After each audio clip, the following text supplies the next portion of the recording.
Hey there, TouchDesigner developers. Jack Delora here with the Interactive and Immersive HQ. In this video, we're going to take a look at generating point clouds within TouchDesigner. Unlike the sort of traditional methods of either using some sort of sensor or bringing in a pre-made point cloud file into TouchDesigner, we're going to focus on the tools that we have available within the program to generate these point clouds ourselves.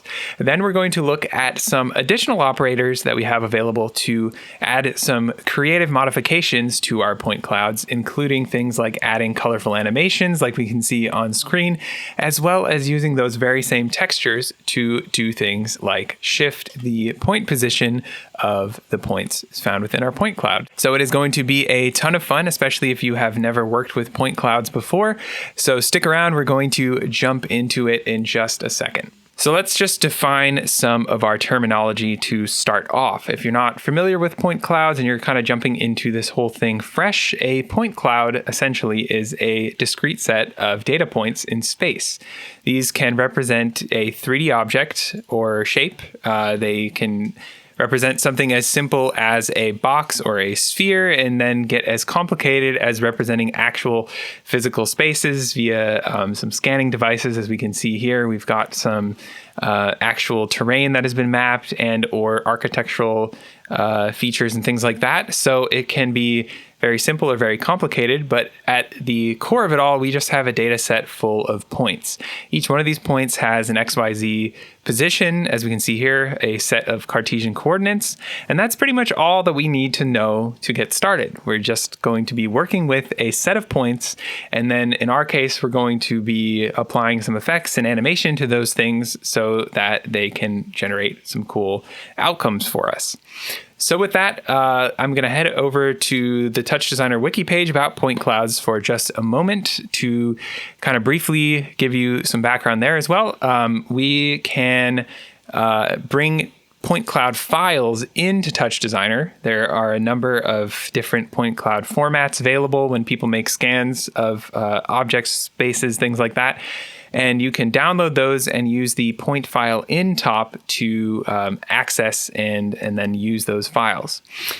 As I mentioned in the intro, we're not going to be working with some external data. In this case, we're going to be generating our own point clouds. So we're not going to have to worry about that too much, but I just wanted to point it out in case you are interested in taking this further and using it in kind of its more traditional application. We have a number of tops that are commonly utilized along with point clouds. We're going to use some of these today, but again, I would just take a look at this article for some more advanced information about some of the operators and techniques that we use with point clouds. So again, this is the point clouds wiki page on the Derivative wiki. Okay, so we are going to start with a blank network as usual, and our sort of beginning portion of this video is going to focus on a couple of SOPs. Now, although eventually we're going to make a transition over to the world of tops, which is kind of the typical way that we work with point clouds in TouchDesigner these days, we're going to start with tops, or SOPs rather, because they provide an easy way for us to work with 3D information in a way that is intuitive, and especially for beginners, will be simple to set up and to build and explore with. So for our geometry today, as we saw in the intro, we have a bunch of spheres that are in this sort of noisy grid pattern, and we're going to accomplish that with just 5 SOPs today. So we're going to start off with the sphere SOP to begin. The sphere SOP here is going to be basically left at the default settings here. However, we're going to add a transform SOP, which will be useful for us in just a moment. We're going to add some expressions to this, but we need some additional operators first. Below that, we're going to set up 2 more SOPs. The first one is going to be a grid. The grid SOP creates a flat plane of points for us, and we're going to change just a couple of settings here. We're going to set this to, first of all, be oriented to the ZX plane, and then we're going to scale the size here all the way up to a value of 27. kind of an arbitrary value there. So feel free to play around with that as you wish. From there, we're going to attach that to a noise SOP, not a model SOP, but a noise SOP. This one is going to start animating each one of those points and moving them about in space, which is sort of what we want, but we don't actually want this to be animating. So we're going to make a couple of changes here. On the transform page, by default, we have an ABS time.seconds expression in our TZ parameter. I'm going to go ahead and turn that off because I don't want this to be constantly animating. I want this to just be static instead. So I'm going to turn that back to the constant mode and leave those settings as they are. Then I'm going to come back and change our amplitude parameter. So right now it's set to 1, which is again, the scale of the noise that is being applied to our points. So if we increase this, we basically will be adding the potential for our points to move more in space from their original location. So I'm going to set this to a value of 10, and we should then see we have a much choppier looking sheet of noisy points. So if we take a look by right-clicking in the background here, clicking display options and viewing our points, you can see we've got a nice variation of point positions here, a nice amount of variation between those point positions. The other thing I might do, just so that we kind of get a different composition from the intro, is set the seed parameter to something different. So again, set that to whatever value you choose. That'll just enable us to have a little bit of variation in the composition. Okay, next up, we're going to add the copy SOP, which is going to allow us to make many copies of the sphere. So I'm going to go ahead rather and connect the output of the transform to the first input. We've got our nice little sphere at the center here. And then if I connect the noise to the second input, we can see that we have a bunch of different spheres appearing at the points that were found within this noise. So this, again, is a really cool way to use geometry to define positions at which we can make tons of copies of other pieces of geometry. Now we've got a couple of things to do here, and actually they are not found on the copy page like you might be used to. We're going to use the stamping function here to enable us to have a different scale for each one of the spheres that we are generating with the copy SOP. So we're going to call this our input point will be the name of our parameter here, because we're going to basically allow ourselves to grab the point that each one of these spheres is being generated at and generate a random value scale-wise for that particular point. So I'm going to call it input point because that is coming from the expression that we're about to use for the value. So I'm going to click on the value label here, and within the dropdown, I am going to type in tdu.rand. Okay, so that is the TDU random function, and it expects something within the parentheses. And for this, we're going to use me.input point. Exactly the same expression as we see here in our parameter name.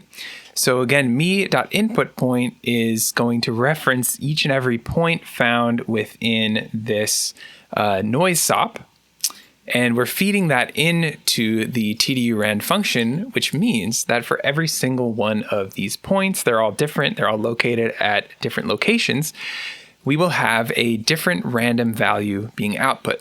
The other thing that I want to do here is increase the range of our values that are coming out of this function.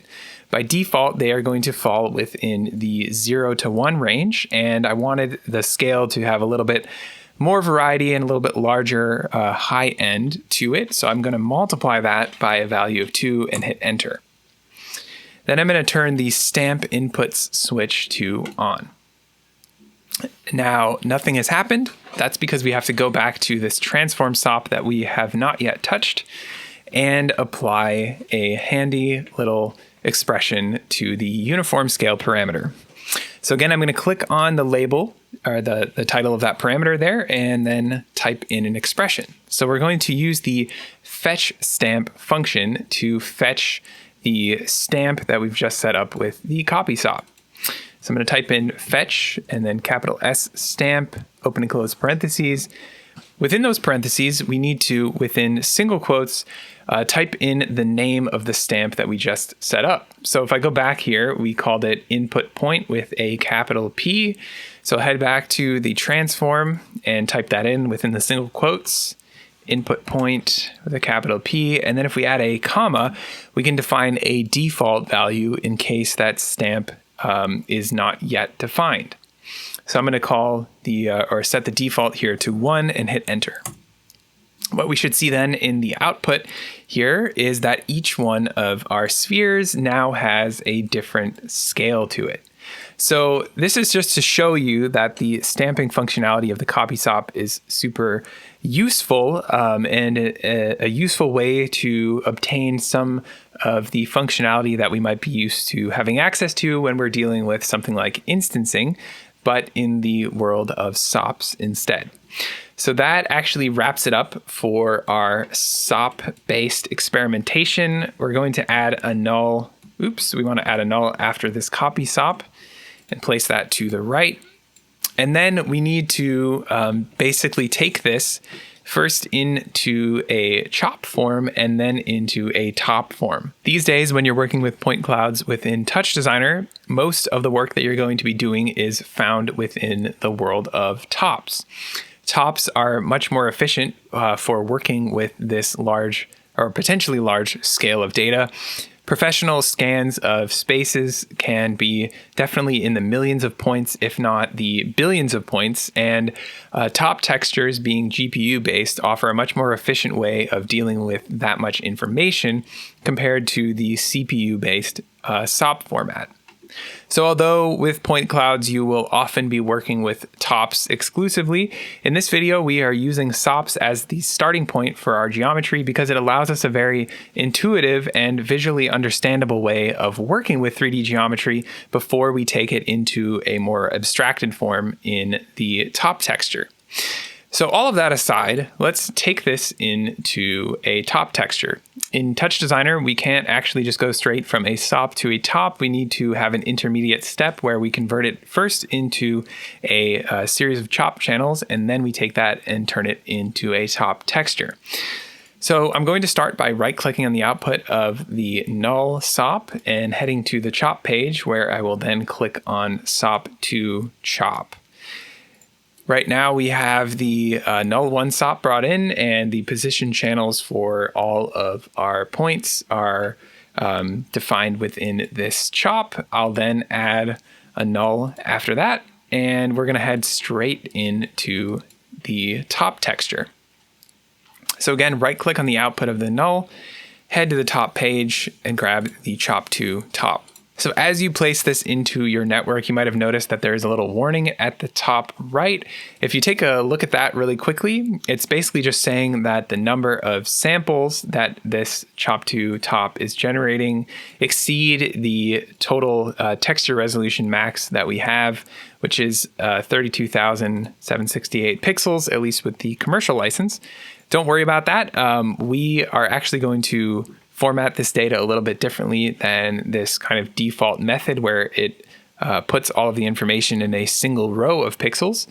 First of all, though, we want to make sure that we are obtaining all of the information that we can from our chop channels. So right now we are just pulling in a single channel of information, which means we would essentially only have access to the X position of each one of our points.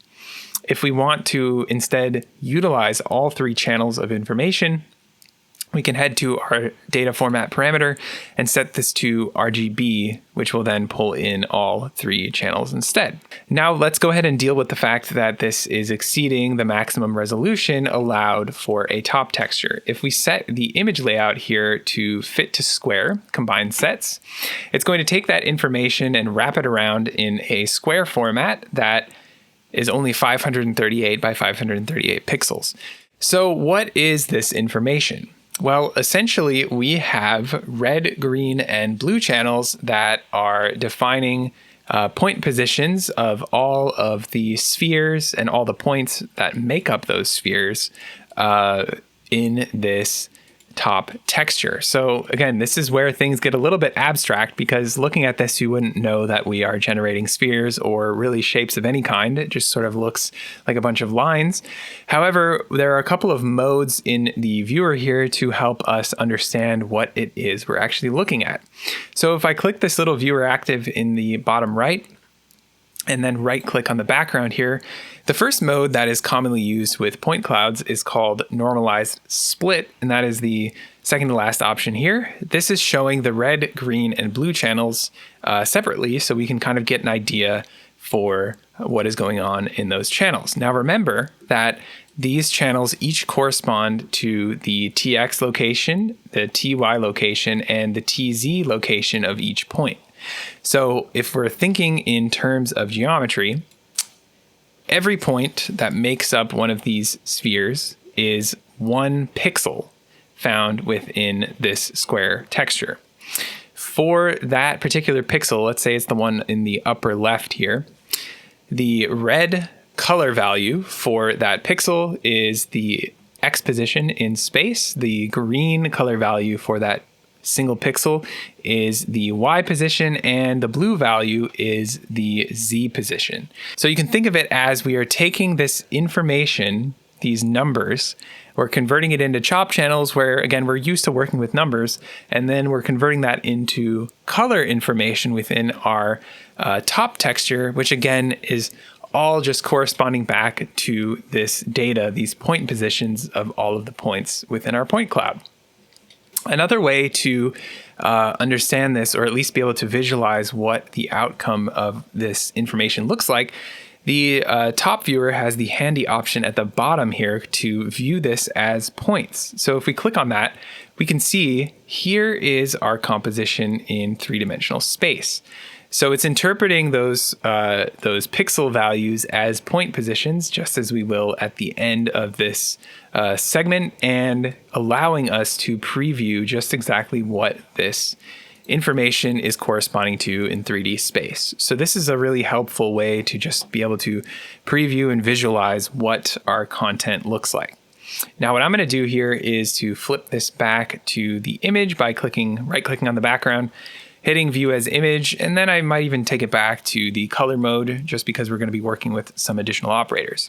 The other thing to note is that when we're working with top textures in the context of point clouds, we are commonly going to be using a 32-bit float pixel format.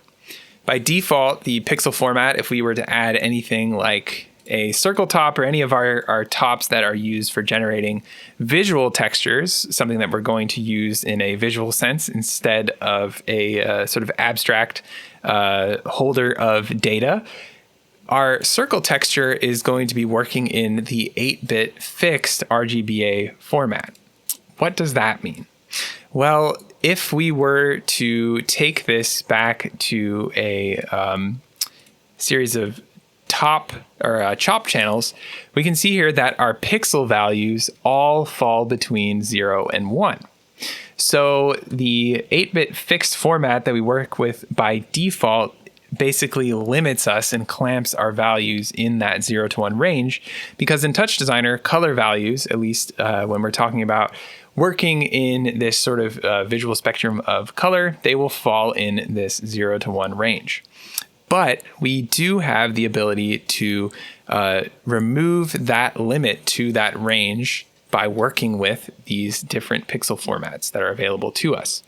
So if I were to copy and paste this top 2 and place it up here next to our chop 2 that is providing that information from our point cloud, we can see if we look at these chop channels that we are not limited to this small 0 to 1 range. We have the ability to go far beyond that in the positive or the negative direction. So the 32-bit float format allows us to have that wider range of information, because we will obviously need it if our points ever fall outside of this 0 to 1 range in the X, Y, or Z channels. But the other thing to note is that we're using this 32-bit mode because the bit depth is also important when we're talking about colors. You can think of bit depth sort of like the resolution of the colors that TouchDesigner can represent. In this 8-bit mode, which is often good enough for what we are working with in terms of visual content, we have a smaller number of total colors that we can basically display, and thus there is a smaller range of values that can be represented in those channels. So when we increase to the 32-bit mode, we have a much larger resolution of colors that we can display, and thus our data essentially is going to be more accurately representing what came from the original set of SOP geometry. So again, this is just to kind of give you an idea of how this is working under the hood and why we have to work in these particular pixel formats when we're thinking about point clouds. So I'm going to go ahead and delete all of this now. That was just for an example. And we can move on to adding some additional operators and some effects to modify our point cloud. So let's get started by adding a null to the end of, or what will be the end of our network of tops. I'm going to place this way over here to the right, give ourselves some room to build. Then we're going to take this information and render it so that we can see what the operators that we're going to be adding are actually doing and how they are impacting our point positions. So we're going to open up the palette and head to the point clouds category, where we have a nice little pre-built tox called point render. I'm going to drag that into my network, and what this expects is a top texture that is basically defining point position. So I'm going to connect this null to the first input. I'm going to close the palette. And then we can see if we zoom in close that we do actually have some content being generated here. However, it is currently the camera that is viewing this is very close to it, so we can't actually see the whole sort of scene that we're generating. And so to start, I'm going to hit this home camera button. Now, everything has gotten really dark, and that actually is because our points are very small in scale at the moment. So the next thing that I'm going to do here is to head inside of this operator and make some changes to the line material. So the line material is what is actually defining the scale and coloring of these points. It has a number of useful functions for basically allowing you to scale the size of the points and the color of the points depending on their location in proximity to the camera. We don't really care about that for this example, although you could play around with it if you want. So what I'm going to do first of all is come to the setup page, and I'm going to set my distance near to 40, and then I'm going to set my distance far to 40. And from there, I'm going to head over to the point page, where I'm going to set my point near color to white instead of that grayish color. And then I'm going to flip the specify point far color off, because I don't really care about being able to define those points color that are far away. So that's actually all that we're going to do within this part of the network. So we can head back out, and now you can see that we have a much brighter series of points, but we can't really see anything because the points themselves are too large. Another thing to note here is that the point render is kind of useful because if you click on the viewer active button in the bottom right, you can pan around in space, and that actually moves the position of the camera that we're using to render the scene. So to modify the scale of these points, we have a custom parameter available. I'm going to set this to a value of 0.1, which will give us again, smaller scaled points and allow us to see a little bit more of what's going on within our scene. We can always come back and adjust that later if we find that they're still a little bit too big.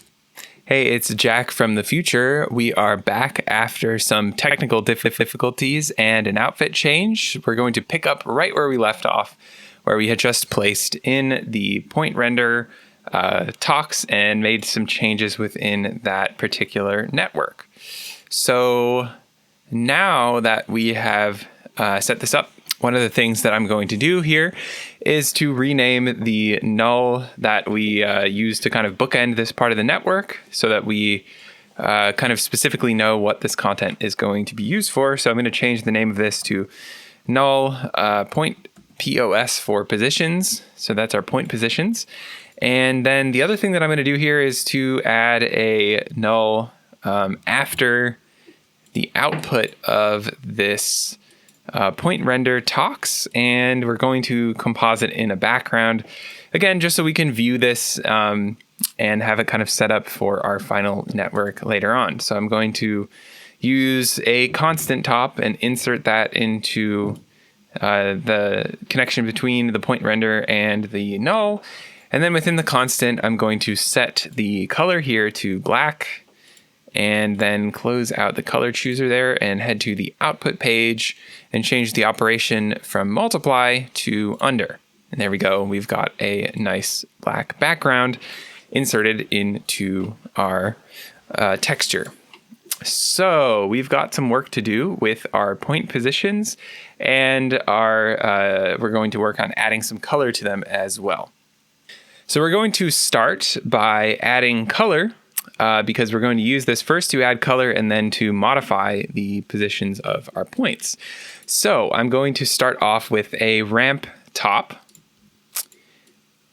and I'm going to connect the input of this ramp top. I'm going to connect the output of the chop2 directly to the input. And it might be good here also to add an additional null so that we can insert anything in between those if we want to, and not make that connection directly to our chop2. So I'm going to add that extra null. I'm going to connect that to the input of the ramp, and we don't want this texture to be composited with our ramp. We want it to merely set the resolution of this operator. So I'm going to go to the output page first of all and change the combine with input setting to set resolution only. Then let's go ahead and head to the common page where we can choose our pixel format. So currently we are set to the use input mode, which means that we're going to grab our pixel format from the input. So that means we have a pixel format of 32-bit float RGB. Now, because we are texturing, it's often nice to have the ability to use an alpha channel so that we can have a little bit of transparency if we want to. So what I'm going to do here is to change this pixel format mode from the use input setting to the 32-bit float RGBA mode. So now we have that alpha channel if we want to use it. Then I'm going to head to the ramp page, and here is where we're going to make some aesthetic changes to our ramp. So first of all, I want to change up the colors of this ramp. So I'm going to choose the keyframe on the right, and we're going to set this to a kind of, I guess like a teal or a light blue-green color. So I'm going to set my color in between the very light blue and the green, and then crank up my saturation all the way. And that looks pretty good. Then I'm going to click on the left color keyframe, which we're going to put somewhere in this like bright violet or purple area. So I'm going to move my hue slider over to that area. And then I'm going to turn my saturation up, and I'm going to do the same thing for the value. And there we go. We've got a very bright violet. It actually looks like in the original example, we might even have had a little bit of a darker color. So I might slide that hue over just a bit. That's looking pretty good color-wise. Now I'm going to change the type here to circular.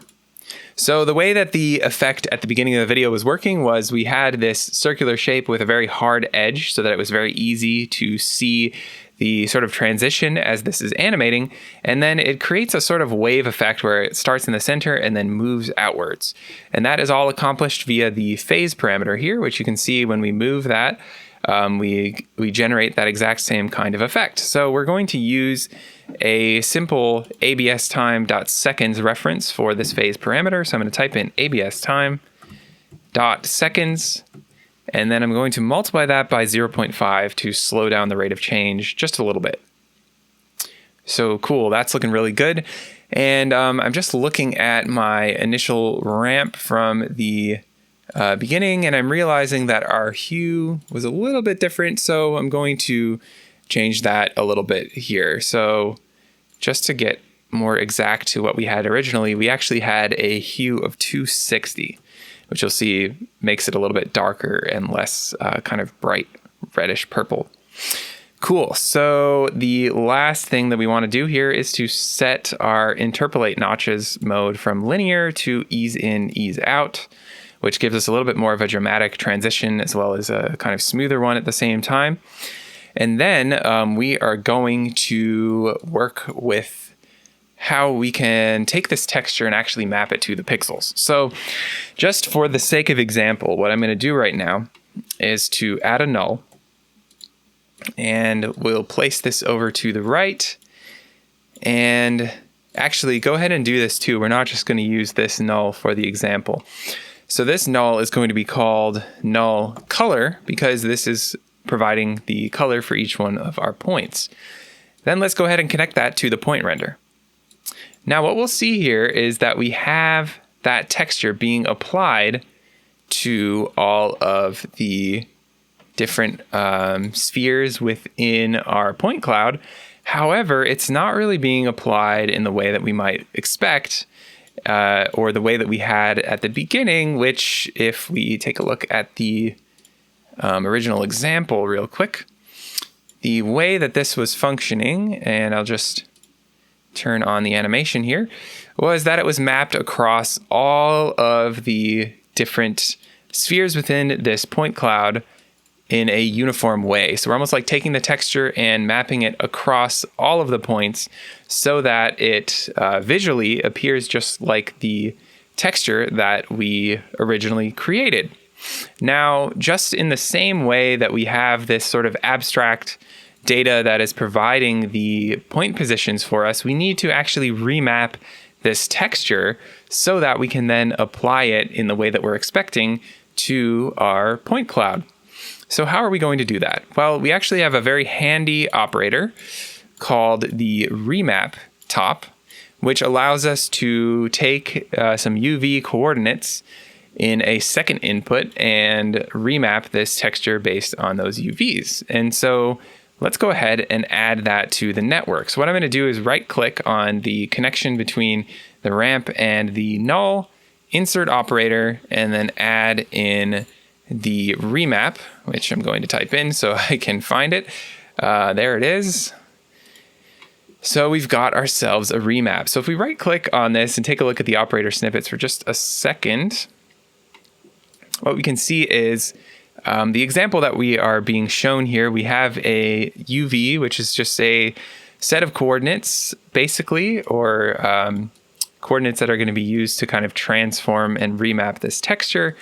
And based on the positioning of this texture, it is actually taking that image and shifting it around in space. So the way that we're going to be using this is a little bit different because we're not just going to be kind of taking the texture and rotating it. We're going to be actually mapping it based on the kind of abstract data from our point cloud. But the idea is the same in that we can use a sort of coordinate map via a UV texture to then move and modify the texture coming in the input. So how do we do that? So if we were to just connect this null, which is coming straight from our chop2 to the second input here of the remap, we don't really end up with something that is going to be useful for us. We have a bunch of transparency, and now our image here has kind of gone dark.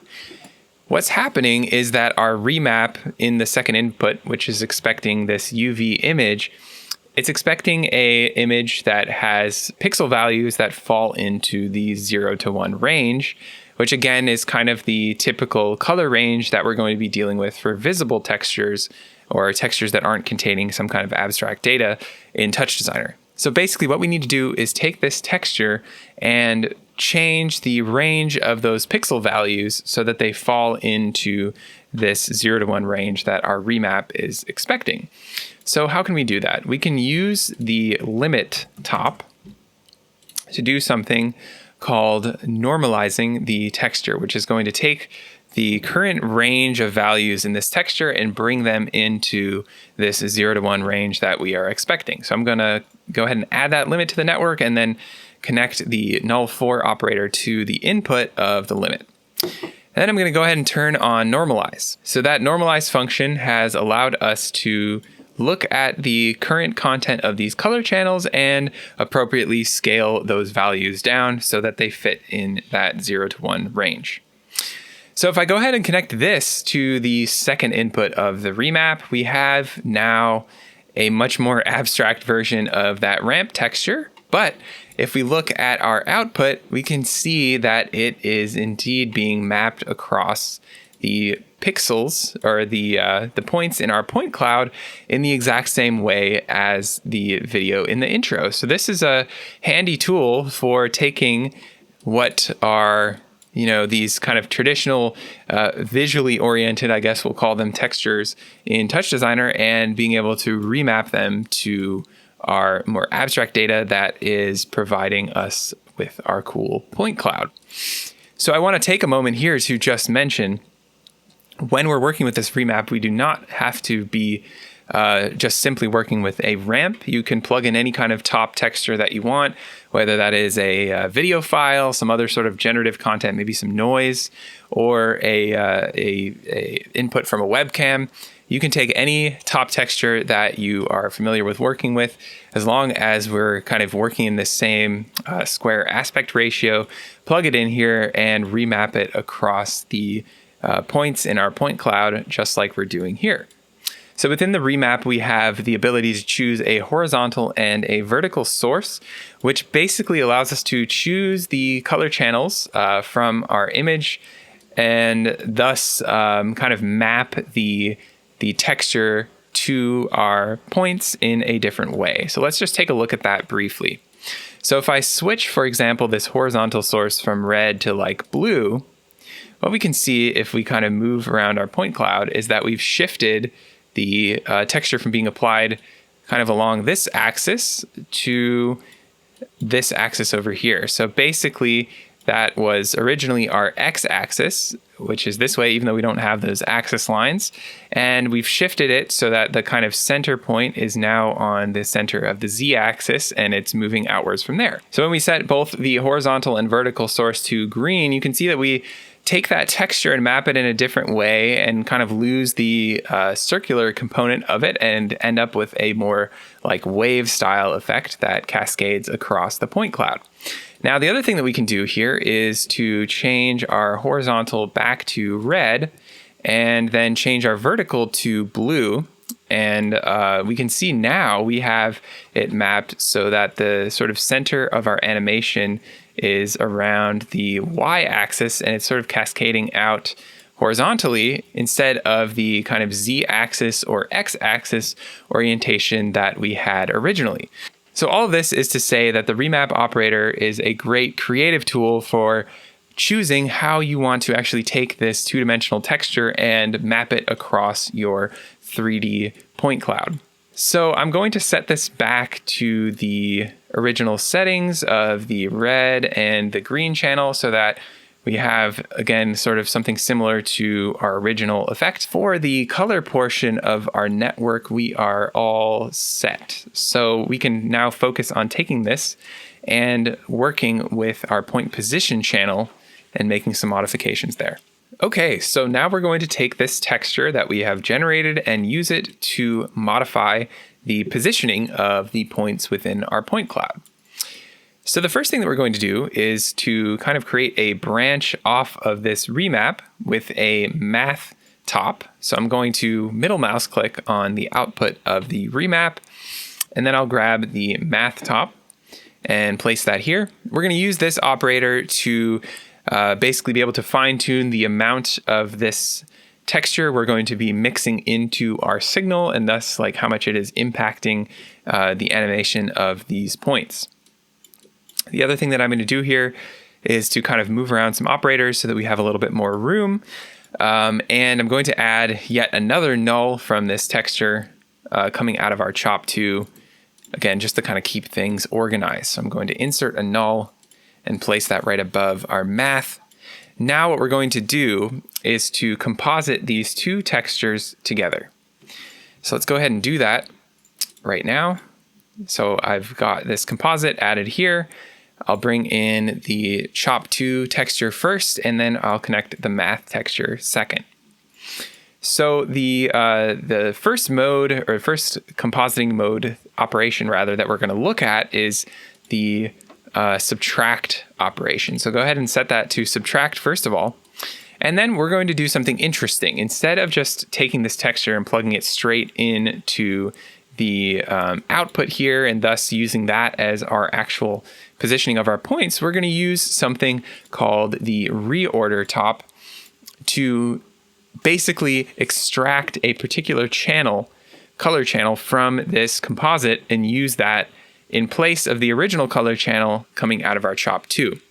So this will allow us to basically take the information from our animation that we've combined with our Chop 2 texture and only apply it to this very specific channel, which means in effect it will only be applied in a certain axis of our point cloud. So what I'm going to do here is connect the output of this composite to the second input of our reorder. And then we can go ahead and choose maybe for our output green channel, input number 2. So the new texture that we've created uses the red, blue, and alpha channels from the Chop 2 top, and then it uses the green channel from this second input, which is the animation from our ramp combined with that texture. So then if we take a look at our output, maybe we'll view this in the background here, we can see that now our point position is being animated specifically in the y-axis exclusively. So if we wanted to, say, add this animation to a different axis, all we'd have to do within this reorder is switch our input for the green channel back to 1, and then maybe for the blue channel, which remember is our z-axis, we can use input 2. Now we can't see a whole lot because we are kind of looking at it from a side view, but if I move the camera over the top, we can see there's a little bit of movement in the z-axis. So the point here is that we can use, let me turn off this in the background, we can use this reorder top to very specifically choose the color channel within which we want to either insert some sort of animation or modify the point positions of our point cloud. So it's a really handy tool for doing that. So what I'm going to do here is to set the input back to what we had it at before. So that's input 2 for the output green channel. And we should be seeing that animation being applied. And what I might do here is to display this again in the background, but maybe we'll kind of shrink this and move it a little bit so it is not taking up our whole screen. Okay, cool. So let's take a look at what we can do with this math top that we set up before.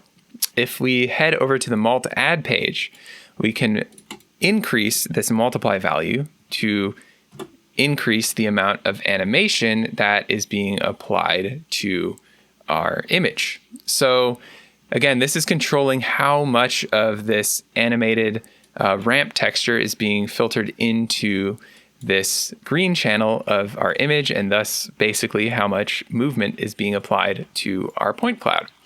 We can do the opposite where we multiply by a smaller amount and thus reduce the amount of animation that's being applied. Now, here it's barely noticeable, but maybe if we did something like 0.5, we can add just a little bit of animation to our point cloud.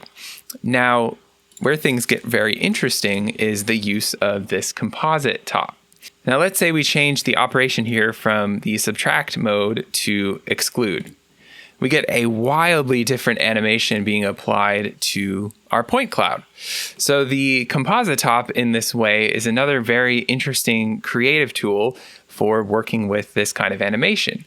Now here is where the math top really comes in handy, because you can really fine tune, again, the amount of animation that's being applied for these different modes that might add it in a more dramatic way than before. There are tons of different modes or operations to play with here, all of which have very different and dramatic sometimes outputs. So I'd highly recommend playing around with that operation mode in the composite to see what sorts of really interesting animations you can apply to your point cloud. Before we close out the video, one other very useful top that I want to show you briefly is the point transform top. So what I'm going to do here is come back to my null and hit H with the mouse over it to reset that viewer. Then I'm going to close the viewer active and turn off the display for a moment. And then I'm going to take these 4 or 5 operators and scoot them over to the right so we can add in a point transform directly after the reorder. So I'll right click on the output of the reorder, and then I will add in the point transform top. So the point transform top is a very interesting and useful tool, kind of specifically catered to working with this abstract 3D point cloud or 3D data that we're using within these top channels. And it allows you to work with very similar transform parameters to stuff that you might see in the typical transform operators, whether that's the transform SOP or the transform top, or even working within the geometry comp. And this allows you to apply transformations that actually are working in a 3-dimensional sense to the data within this top. So what that means is we can use, say, the uniform scale parameter to scale up the size or reduce the size of our point cloud via a top rather than having to go into the geometry and modify settings there. So of course we could do that, and we could animate it within the point render comp that we have in our network, but this is just to show you that the point transform top is a really handy tool for making those modifications while working within the texture itself. So what I'm going to do here is I'm going to set my composite mode back to the subtract mode that we had, or actually the exclude mode was looking pretty cool. So I'll set it back to that. And then what we're going to do with the point transform is almost set up a sort of turntable-like rotation to our little scene here. So I'm going to add a simple ABS time.seconds reference within the point transform to the rotation channel in the Y axis. So I'm going to type in ABS time.seconds, and we'll try multiplying this by 10 to start. See if that is too much or just right in terms of the amount of rotation. So I'm going to view this in the background again.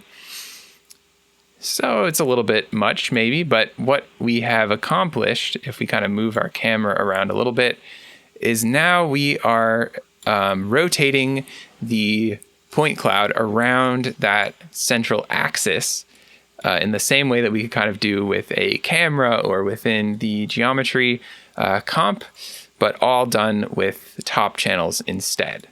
So hopefully this has given you a chance to kind of flex your creative muscles as we've kind of gone through the workflow of working creatively with SOPs to create an interesting composition, then converting that into the more typical for point clouds top-based workflow, and then really taking a look at what interesting operator combinations we have available to us that can have very cool outcomes when we are working with point clouds in this way. So that is it for this video. Hope you've enjoyed putting this together, and as always, thanks for watching. Hey guys, thanks for watching. If you're serious about taking your TouchDesigner and interactive skills to the next level, I highly recommend you check out the Interactive and Immersive HQ Pro. It's the only educational resource and community of its kind for TouchDesigner and interactive professionals. You can learn more by checking out the link in the description. And if you like this video, don't forget to hit that like button. And if you're new here, don't forget to hit subscribe and the little bell icon for more awesome free content.